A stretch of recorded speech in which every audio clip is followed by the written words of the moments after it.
Brooklyn Independent Television.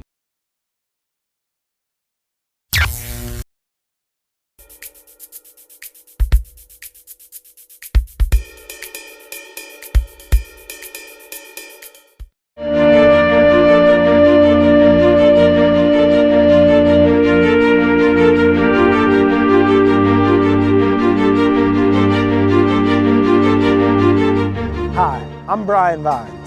For the next half hour, we're bringing you images and experiences from Brooklyn's storm-ravaged neighborhoods. From Dumbo to Coney Island, Brooklynites are standing up, sharing their stories, and contributing their support. And we're happy to partner with them on this Brooklyn Independent Television special, Brooklyn Storms Back. Coney Island may be Brooklyn's playground by the sea, but beyond the amusement zone is a vibrant and diverse community that's vowing to come back from the storm even stronger than they were before. And they're doing it with the help of a well-organized army of volunteers. From cleaning up the beach to providing food and water to those in need, efforts to recover from Hurricane Sandy are in full swing in Coney Island. It's nice to help people because, you can see a lot of people waiting for food. They don't have no water. The community was among the hardest hit in Brooklyn, with the storm leaving countless residents homeless, wiping out businesses, destroying signs, and leaving debris in the streets and other unsightly problems. I live in Coney Island, been out here like over 20 years. This is the first time I ever experienced something like this. I live 3058, the blue buildings over there. The water, the sand is like 9 feet tall. I'm like 5'5", the sand is on my head. We had to evacuate. The flooding comes in and it affected pretty much like about 5 feet from the ground level. So anybody who was on the first floor or had a basement was totally flooded, and they had to get assistance from FEMA or from the federal government. Eddie Mark chairs Community Board 13. He's been involved in the recovery since day one.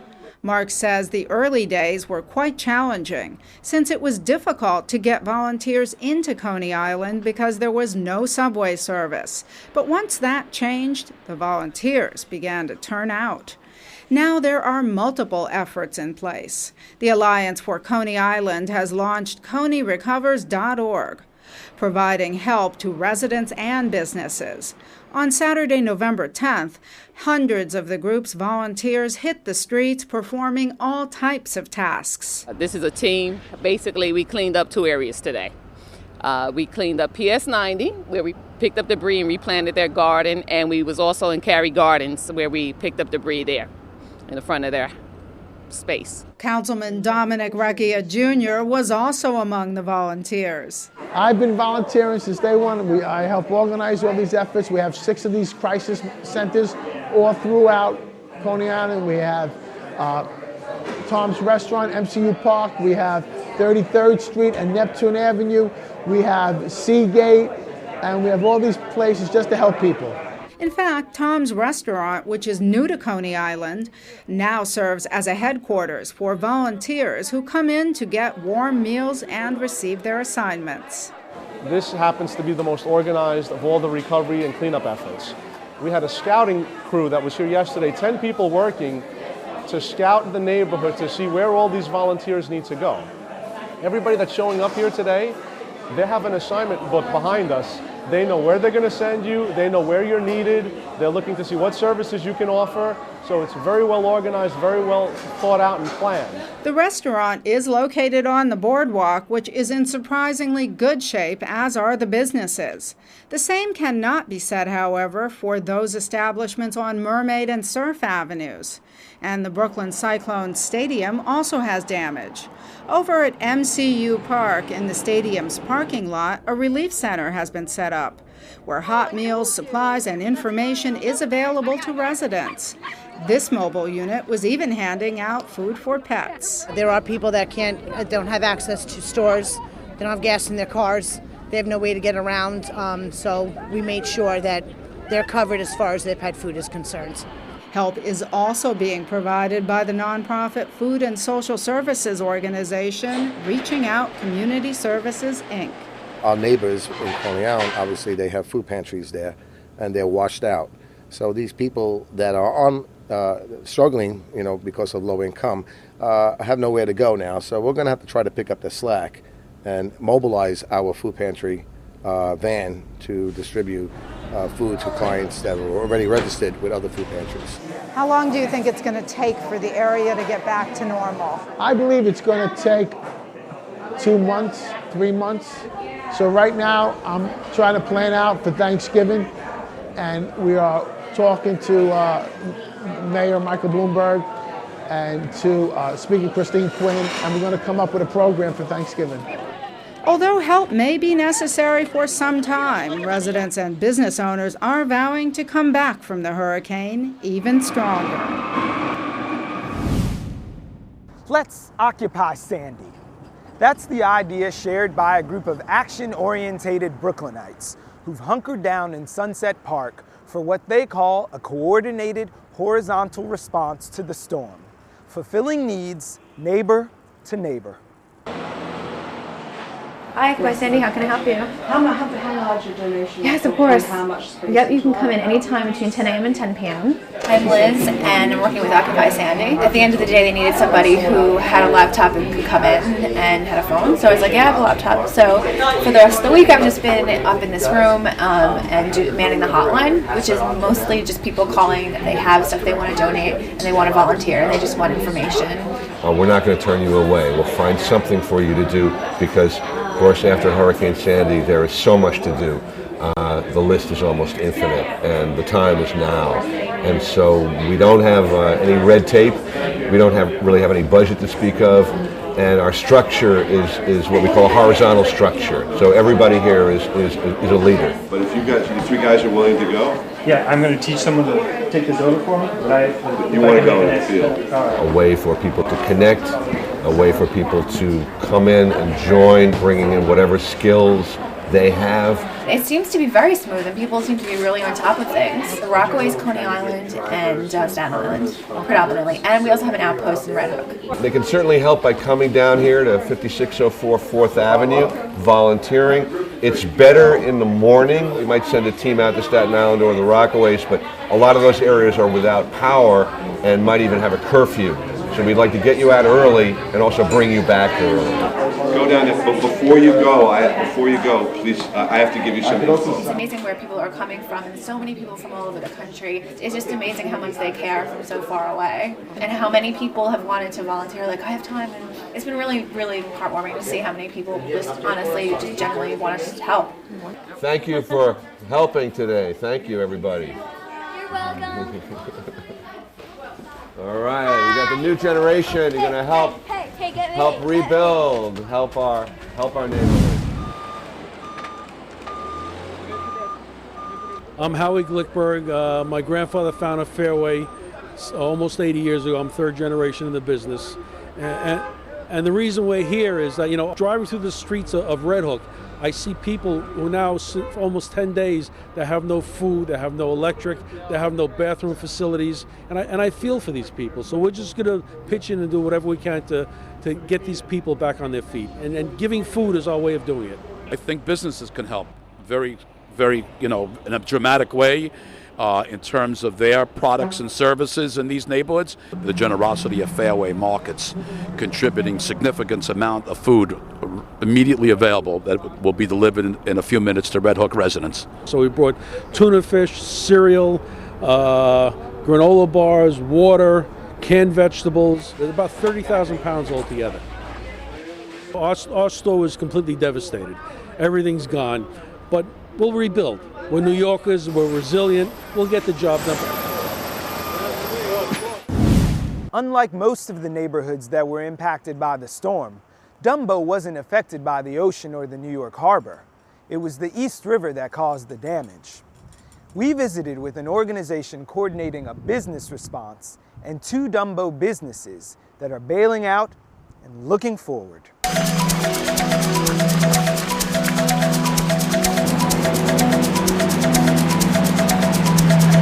I'm Alexandria Sika. I'm the Executive Director of the Dumbo Improvement District.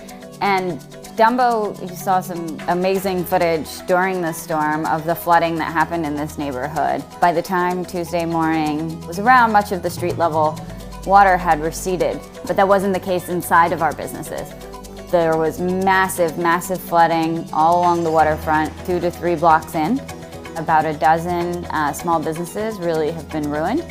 And are trying to pick up the pieces and reconstruct and clean out and get back to business.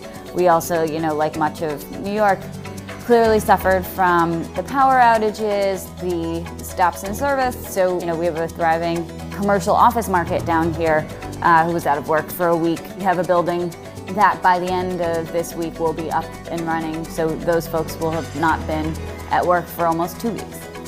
We just had the privilege of a visitor named Sandy, who brought along with her, in our case, about 20,000 cubic feet of water and delivered it to our lower level.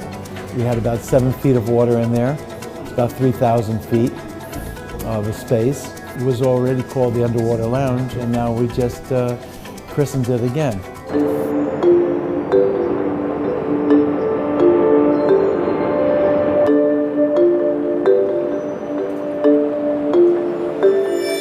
About 12 businesses who were, really hit hard. Brooklyn Roasting is one who experienced a lot of flooding in their basement. J Street and Water Street were our 2 hardest hit corridors. Numbers of businesses that have been built in the last year.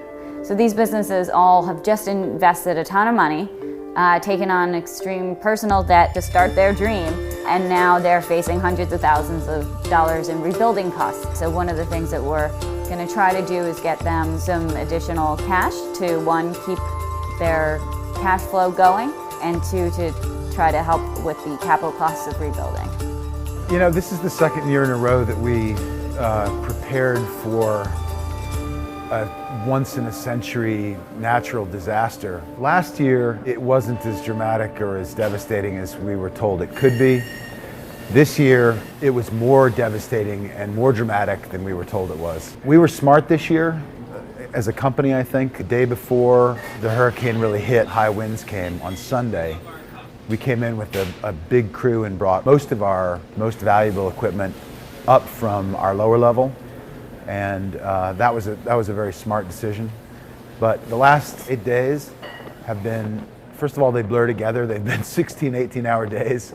And our staff has really pulled together, and as exhausting as they've been, it's also been a chance for people to work hard toward a common goal of helping each other reestablish. We didn't miss any deliveries. The cafe was open every single day. We were inspected by the USDA and passed with flying colors. So I'm pretty proud of how we responded in the face of what was pretty serious event.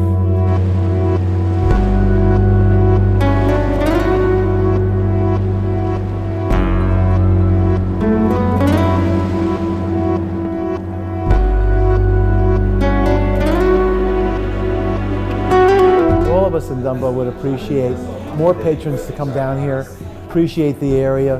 We're still historic, we're still standing, we're still cobblestone streets. A lot of history down here. We've set up a fundraiser at GoFundMe.com, 66 Water Street.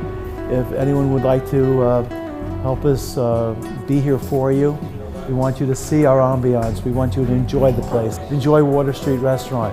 Enjoy Dumbo. We've partnered with a couple of organizations to try to put on a series of fundraisers so that the Dumbo Improvement District can really be a conduit for the community who wants to give back to these businesses and help them get back on their feet. The small businesses that are impacted by the storm, each of them are owned by individuals. It may not be this business owner's house that was flooded out, but it is their blood, sweat, and tears. It's their livelihood. It's their employees' livelihoods. And it's also, these small businesses are what make our community great. And so getting them back and up and running is a service to the community. So, while absolutely we need to be supporting all of the humanity efforts, we hope that there will be support as well for the small business community, because behind every counter is a face, and a lot of investment, a lot of personal investment, a lot of heart, and a lot of connection to the community.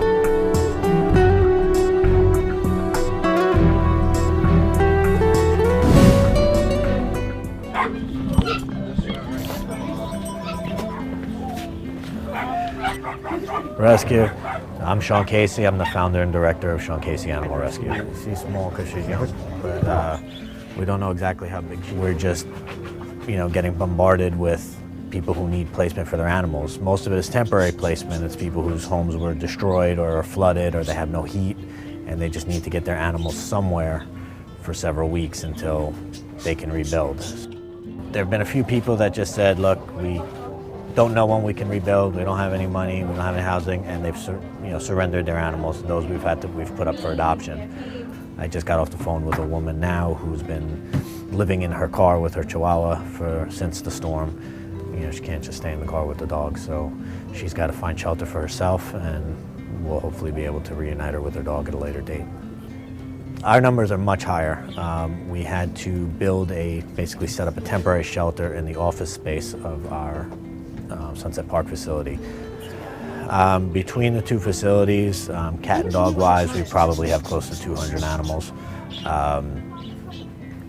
In exotics, that includes everything from reptiles to birds and fish, and probably about another 100. Normally we have probably closer to like 125 cats and dogs. People have been very generous. We've gotten a lot of offers of help. We definitely still need more stuff. The biggest problem we're having is we're getting too much of certain things and not enough of other things. We right now are giving away dog food. We have so much of it. What we need is things like paper towels, latex gloves, bleach, the cleaning supplies. Last check, we were spending about $200 a day just on paper towels. We're always looking for volunteers that are willing to walk the dogs and get them out of the kennels, especially right now with everybody in tight quarters. I know, I just started to feel the cold. I didn't feel the first couple of dogs I was walking. My best friend was one of the people killed last week in the storm.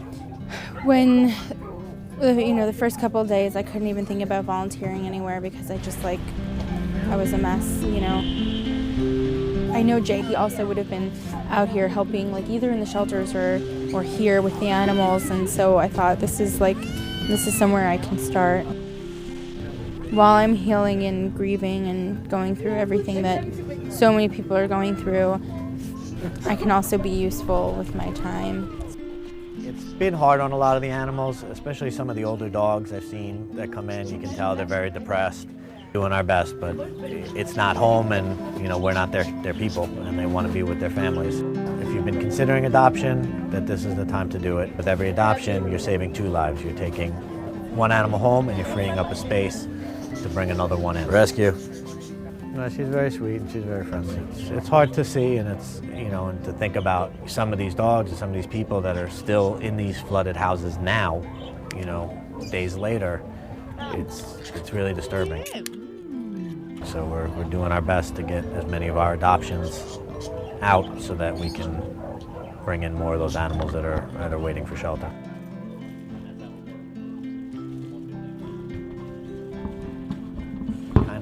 Am forced to put my blinders on right now, and I'll probably look back at this and be more emotional about it than I am right now. At the moment I know that I have a job to do and that my staff is ready to pitch in and do as much as we can to help these animals in the city recover from what's happened. This is the work we do it because we love it, and we've kind of always been the underdog, and we always look for places that are being overlooked, and that's where we try to step in and do as much as we can. Small businesses have already felt and will undoubtedly continue to feel the impact of the storm, and not just in coastal communities where the waters rose, but far inland. How are retailers and others dealing with the effects of the storm? And what's our business chamber doing to help them? Here at Fulton Mall, the hub of downtown Brooklyn commerce, it looks like business as usual, with local stores open, shoppers, and even delivery trucks. But when the winds and waves of Hurricane Sandy hit Brooklyn's shores, there were trees down, neighborhoods destroyed, and businesses closed. That's when Brooklyn's Chamber of Commerce stepped in and opened up their doors with information and resources to help chamber members get their businesses up and running again. First of all, we've opened up our office to businesses that have to be relocated. We'll be able to squeeze 20, 25 people into our offices. We have Wi-Fi, we have phones, so we're open to them, so they should email us at the chamber and let us know if they want to come in and work out of there. So that's process one. Process two, we've put together a great borough-wide resource guide that lists everything businesses should do, from FEMA assistance to New York City Small Business Services assistance, to federal, state, local assistance, bridge loans, everything of that nature.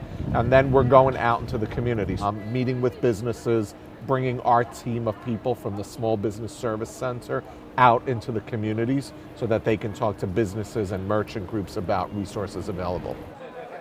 For street vendors like Emmanuel, office equipment isn't the priority. What he and other retailers need most is foot traffic. So because you couldn't work, how did that affect your business?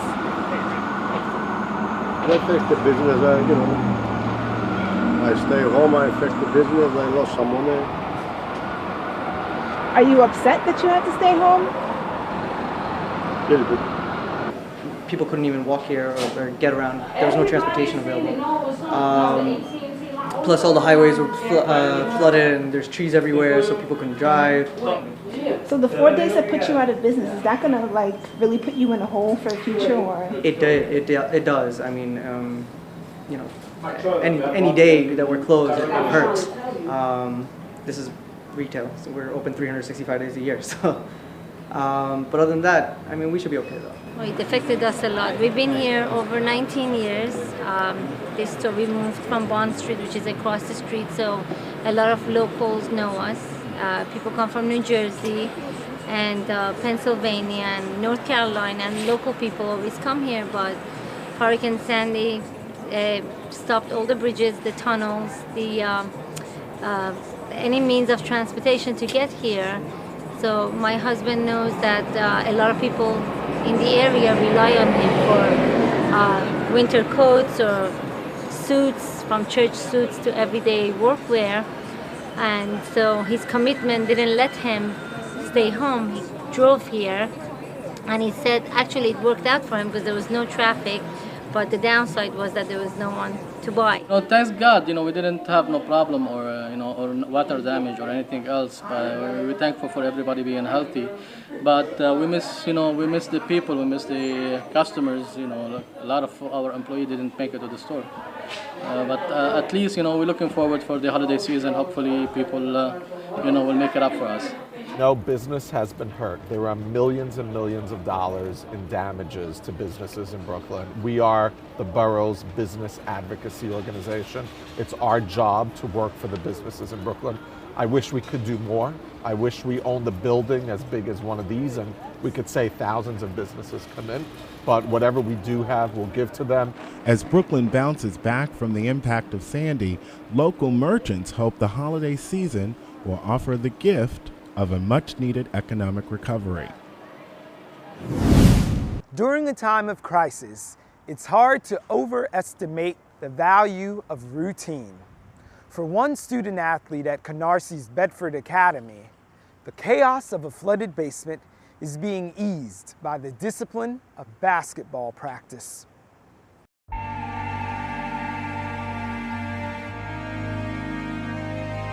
Storm, it flooded my basement where my cousin lives, which affected my family because it was like a depression stage that me and my mom was going through, and the rest of my family that lives with me.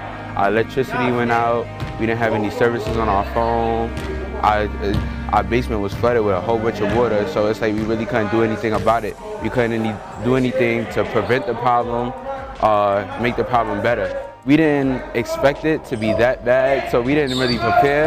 We had flashlights and we had food, but we didn't really prepare. We didn't think we was gonna get hit.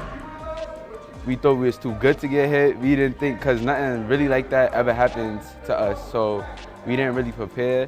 When it did happen, it was like we didn't know what to do. It started, it was heavy winds. Heavy winds, we didn't go outside, we stayed inside all day. Then coming towards the nighttime, the winds, it came in stronger, and then our lights started flickering. And as the lights started flickering, we was like, oh my God, what's happening? Then the lights shut it down. Then we didn't know what to do. We got flashlights, we got everything that we needed to get, and we went upstairs at a secure level where the water couldn't touch us, because as we looked outside, it was like a whole ocean passing by our area. There's a whole bunch of ocean, a big set of water.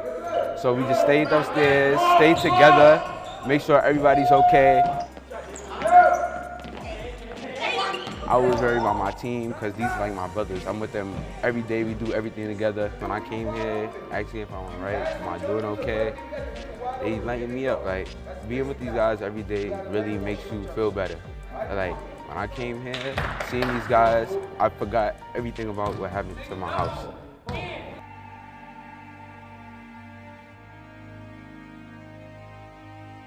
It was terrible, and then in front of our house was branches. As I walked the streets, I seen trees that fell through their houses, a lot of branches, a lot of people's houses damaged. I've never seen anything like it before, not in New York. Some people in my neighborhood still don't have electricity, still don't have any light at all, and I feel for them because I wouldn't want to be in that position, and I was in a position for about 3-4 days, and it's not a good thing. It's not a good feeling. Anything can happen to anybody. You're never too good or better than anybody for something not to happen to you. Thank you for joining us for this Brooklyn Independent TV special, Brooklyn Storms Back. For us, it's more than a title. It's a hope and a mission. And we'll continue to document Brooklyn's recovery if you continue to share your stories, talent, and time. So watch, volunteer, and contribute. You can get us at our hashtag BKStormsBack or email us at bsb@bricartsmedia.org. This is where we live. Bye now.